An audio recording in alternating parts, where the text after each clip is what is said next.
मया हि वीदये गृह्णानो हव्यदातये निहोतारसि बर्हिषीष्टय आपो भवन्तु पीदये संयोरभिस्रवन्तु नः हरिः ओम्. The next offering to be offered at the feet of Nityanandeshwari Parashakti Sameta Shri Nityanandeshwara Paramashiva is the offering of the Agama Shlokas from the Nityananda Jnana Paddhati.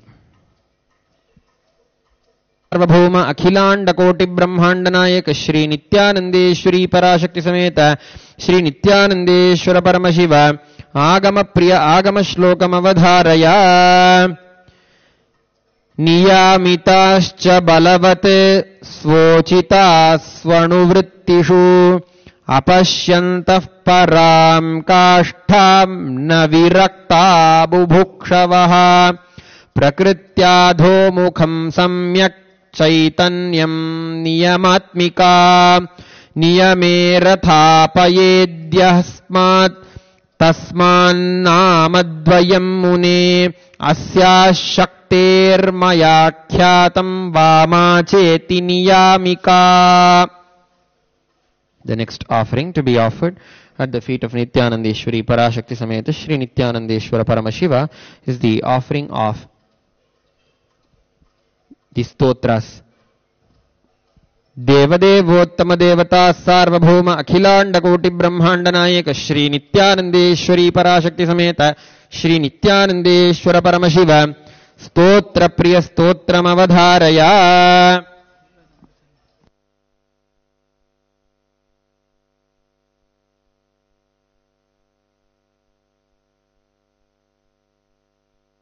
ओम दुस्वप्न दुःशकुन दुर्गति दौर्मनस्य दुर्भिक्ष दुर्व्यसन दुस्सह दुर्यशांसि उत्पातताप विषभीतिमसद्ग्रहार्ति व्याधींश्च नाशयतु मे जगतामधीशः.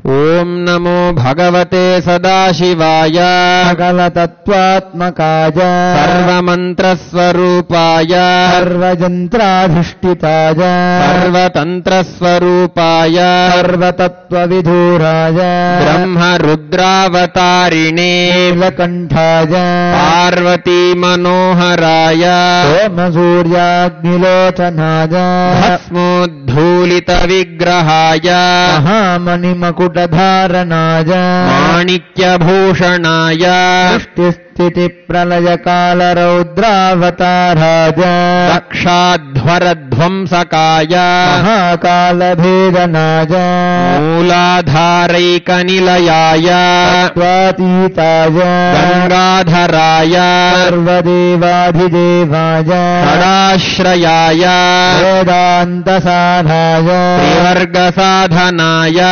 अनन्तकोटिब्रह्माण्डनायकाय वासुकितक्षककार्कोटकशङ्खगुलिकपद्ममहापद्मेत्यष्टमहानागकुलभूषणाय प्रणवस्वरूपाय चिदाकाशाय आकाशदिक्स्वरूपाय ग्रहनक्षत्रमालिने सकलाय कलङ्करहिताय सकललोकैककर्त्रे सकललोकैकभर्त्रे सकललोकैकसंहर्त्रे सकललोकैकगुरवे सकललोकैकसाक्षिणे सकलनिगमगुह्याय सकलवेदान्तपारगाय सकललोकैकवरप्रदाय सकललोकैकशङ्कराय शशाङ्कशेखराय शाश्वतनिजावासाय निराभासाय निरामयाय निर्मलाय निर्लोभाय निर्मदाय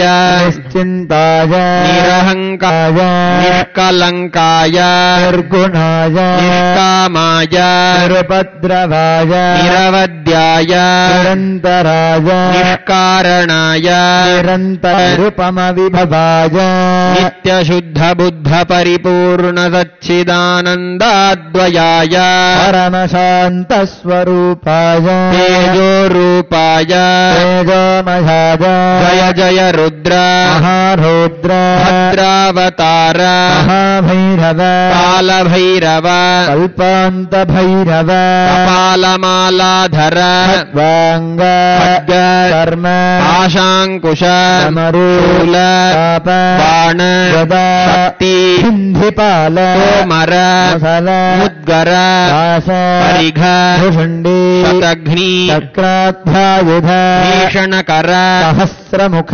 दंष्ट्राकरालवदन विकटाक्षहास विस्फारित ब्रह्माण्डमण्डल नागेन्द्रकुण्डल नागेन्द्रहार नागेन्द्रवलय नागेन्द्रचर्मधर मृत्युञ्जय त्र्यम्बक त्रिपुरान्तक विश्वरूप विरूपाक्ष विश्वेश्वर वृषभवाहन वृषभूषण विश्वतोमुख सर्वतो रक्ष रक्षम ज्वलज्वल महामृत्युम् अपमृत्युभयम् नाशज नाशज चोरभयम् उत्सादज उत्सादज विषसर्पभयम् शमज शमज चोरान् मारज मारज मम शत्रून् उच्छाटय उच्छाटय त्रिशूलेन विधारय विधारय उद्धारेण भिन्धि भिन्धि खड्गेन सिन्धि सिन्धि त्वाङ्गेन विपोथज विपोथज मुसलेन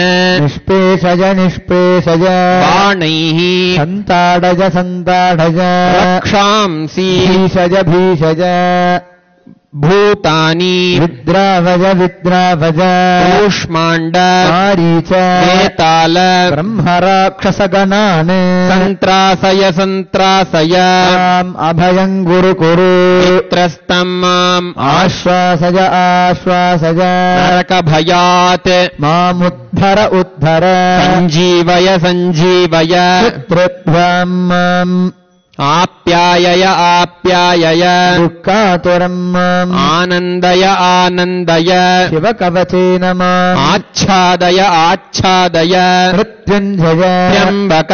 सदाशिव नमस्ते नमस्ते.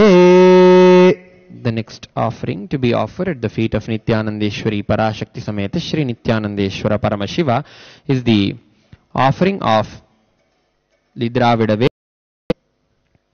देवदेवोत्तम देवता सार्वभौम अखिलांड कोटि ब्रह्मांड नायक श्री नित्या सनिपांबिरंडु मुडने आसरु नल्ल नल्ल अवै नल्ल नल्ल अडियारवर्क्कु मिगवे. तिरुचित्रंबलम. देवदेवोत्तमं देवता सार्वभौमम् अखिलांडकोटि ब्रह्मांड नायकं श्री नित्यानंदेश्वरी पराशक्ति समेतं श्री नित्यानंदेश्वर परमशिवम् अष्टपुष्पैरभ्यर्च्य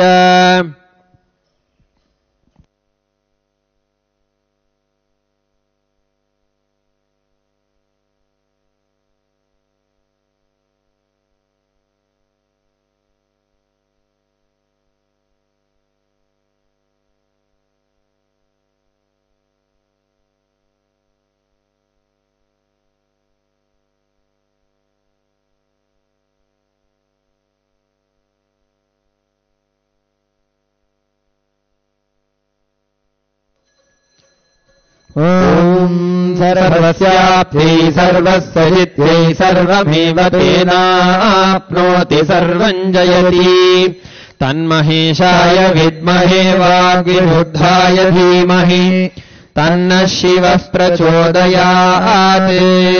गौरीमिमाय सलिलानि तक्षत्येकपदी द्विपदी सा चतुष्पदी अष्टापदी नवपदी बभूवुषी सहस्राक्षरा परमे व्योमन्. हंस हंसाय विद्महे परमहंसाय धीमहि तन्नो हंसः प्रचोदयात्. ओम श्री नित्यानंदेश्वरी पराशक्ति समेत श्री नित्यानंदेश्वर परमशिवाय नमः. सर्वदेव देवी स्वरूपाय सद्गुरु नित्यानंदाय नमः. सर्वोपचार पूजार्थे सर्वापराध क्षमापनार्थे समस्त मंगल प्राप्त्यर्थे कर्पूर नीराजनं संदर्शयामि. रक्षान् धारयामि.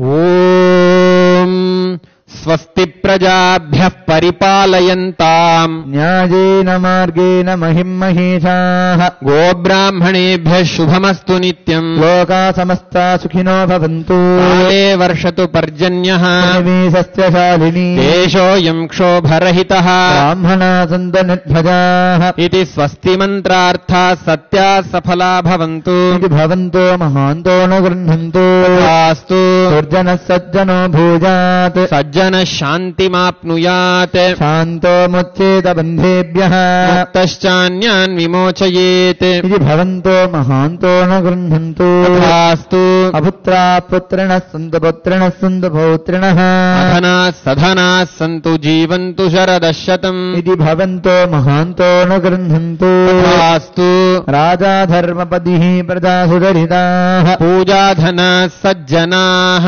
सत्कर्म प्रवरा द्विजाः प्रतिदिनं विद्या अनवद्या सदा वाणी सन्निहिता चिरम् कविमुखैः सानन्दमव्याकुलाः सर्वे सन्तु वैदिकधर्म अनुष्ठातारः सौजन्यसन्तोषिणः इति स्वस्ति मन्त्रार्थाः सत्याः सफला भवन्तु इति भवन्तो महान्तो न गृह्णन्तु तथास्तु तेषाम् देवदेवानाम् महादेवानाम् अखिलाण्डकोटिब्रह्माण्डनायकानाम् सकलभुवि सृष्टिस्थितिसंहारतिरोभाव अनुग्रहाख्य पञ्चकृत्यपरायणानाम् आधिमध्यान्तरहितानाम् अप्रमेयपराक्रमाणाम् तत्त्वार्थगोचराणाम् श्रीनित्यानन्देश्वरी पराशक्तिसमेत श्रीनित्यानन्देश्वर परमशिवस्वरूपाणाम् श्री आदिगुरु अरुणगिरि योगीश्वर स्वरूपाणाम् श्रीकालभैरव महाकाली स्वरूपाणाम् श्री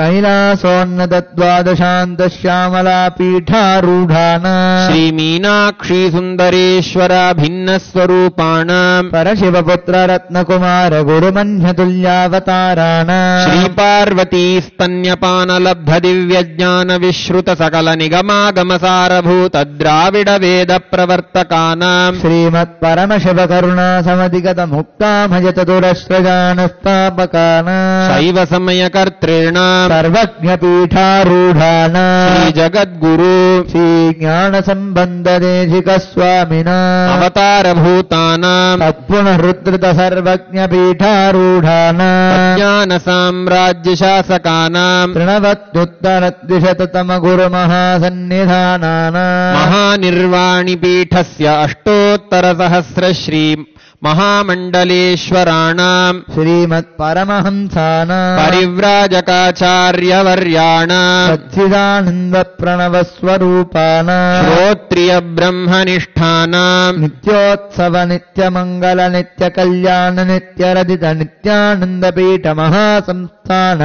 महासिंहासनपीठकर्त्रेण जगद्गुरूणाम् भगवान् शीलश्री परमहंस नित्यानन्द श्री ज्ञानसम्बन्धदेशिक परमाचार्य स्वामिना पादारविन्दयोः भक्तिसिद्धिः समेषाम् सह कुटुम्बानाम् सकलैश्वर्यप्राप्तिः गुरुकृपाकटाक्षसिद्धिः क्षेमस्थैर्यवीर्यविजय आयुरारोग्य ऐश्वर्याणाम् अभिवृद्धिः आरोग्यदृढगात्रतासिद्धिः आचन्द्रार्कवंशाभिवृद्धिः धर्मार्थकाममोक्षचतुर्विधफलपुरुषार्थसिद्धिः सर्वेषाम् मनसा चिन्तित सत्कार्यानुकूलसिद्धिः सर्वदेवदेवी स्वरूपस्य सद्गुरुनित्यानन्ददेवस्य पादारविन्दयोः अचञ्चला भक्तिसिद्धिः श्रीसद्गुरुप्रसादेन सकुटुम्बस्य ज्ञानवैराग्यजीवन्मुक्तिप्राप्तिश्च भूयात् इति भवन्तो महान्तोऽनुगृह्णन्तु तथास्तु सर्वे जनाः सुखिनः सन्तु तथास्तु सर्वेषाम् शान्तिर्भवतु तथास्तु समस्तसन्मङ्गलानि सन्तु तथास्तु सर्वत्र नित्यानन्दध्वजारोहणम् भवतु तथास्तु सर्वेषाम् भगवान् श्रीलश्री परमहंस नित्यानन्द श्री ज्ञानसम्बन्धदेशिक परमाचार्य स्वामिनाम् परिपूर्णकृपाकटाक्षसिद्धिः अस्तु तथास्तु अयम् धर्मः उत्तरोत्तरम् अभिवृद्धिरस्तु तथास्तु सर्वम् श्रीसद्गुरुपादुकार्पणमस्तु ॐ नित्यानन्दम् मङ्गलम् कल्पवृक्षाय मङ्गलम् ज्ञानदायिने सदाशिवाय श्रीनित्यानन्देश्वराय मङ्गलम् मङ्गलम् श्रीविद्याम्बायै मङ्गलम् कामदायिन्यै सर्वमङ्गलदात्री नित्यानन्देश्वर्यै मङ्गलम् मङ्गलम् गुरुदेवाय मोक्षमूलाय मङ्गलम् परावतार नित्यानन्दाय गुरवे मङ्गलम् मूलमन्त्रम् यथाशक्ति धत्वा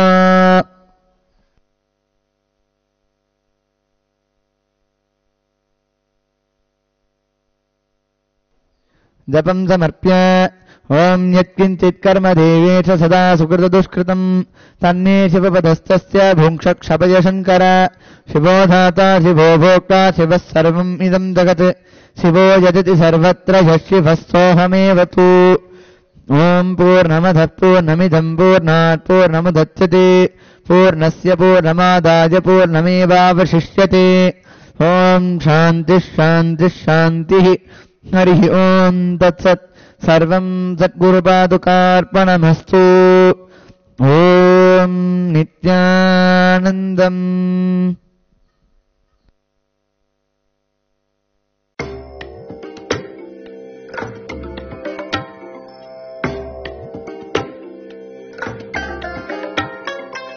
I bless you all. Let you all open all your three eyes and manifest the powers of Mahasadashiva. Om Nityananda Paramashivoham. Om Nityananda Paramashivoham. Om Nityananda Paramashivoham.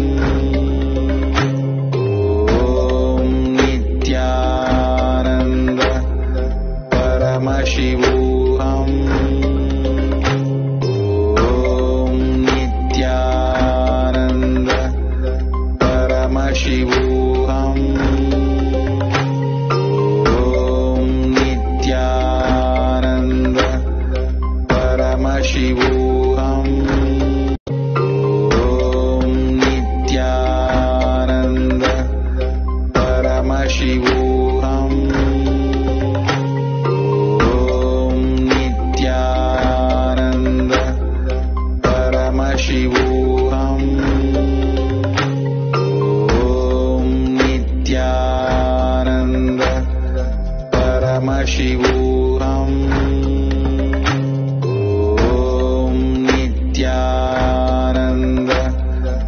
Paramashivoham.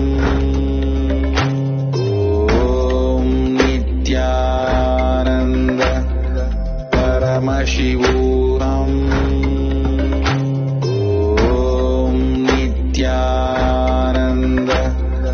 Paramashivoham. Om Nityananda Paramashivoham. Om Nityananda Paramashivoham.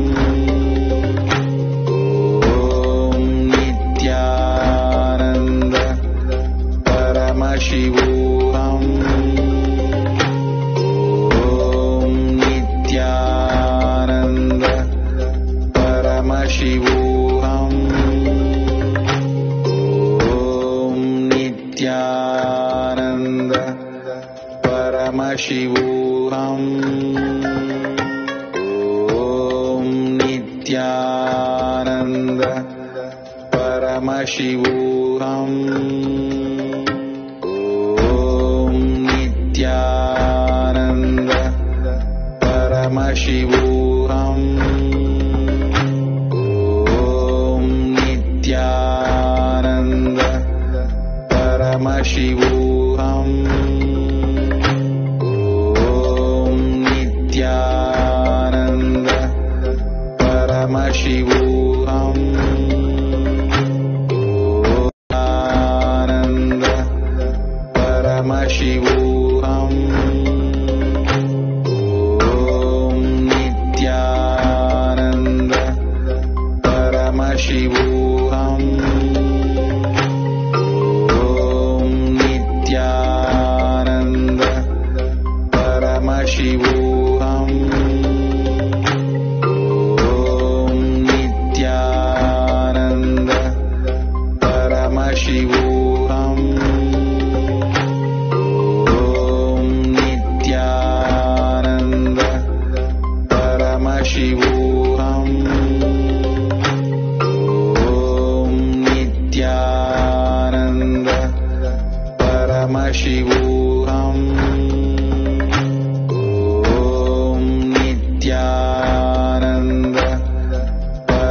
Shivo.